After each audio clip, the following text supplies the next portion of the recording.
This is Dawn Jackson Blatner with Kids Eat Right making creamy basil pesto. Now this version of pesto is a much slimmed down version than the traditional stuff you buy in the grocery store.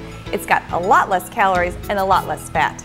So I start off with this creamy basil pesto using white beans from a can, taking a 15-ounce can and rinsing it and draining it and just putting it right into the food processor. To those beans we're going to add 2 tablespoons of olive oil.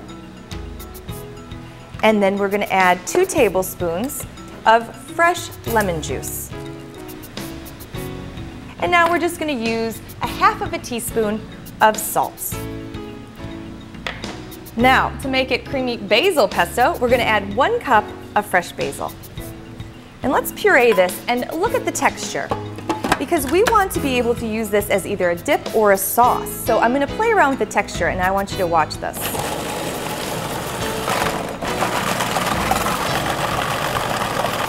Alright, so that is perfectly combined. You can see it tints green and there's no more pieces of basil left. And this texture could be great as a dip for a veggie tray. So I'm going to put a little bit in a bowl here. See that thick texture? There we go. And we can leave this for dipping veggies. Now if I want it thinner for a sauce, I'm going to put the lid back on my food processor and add another tablespoon or 2 of water.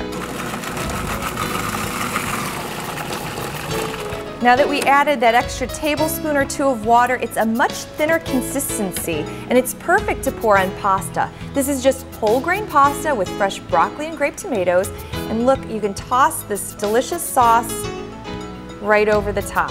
And this is 2 times less calories, 3 times less fat than traditional pesto. Okay, so now that our creamy basil pesto sauce is on our pasta, we're going to give it a couple of tosses before we eat.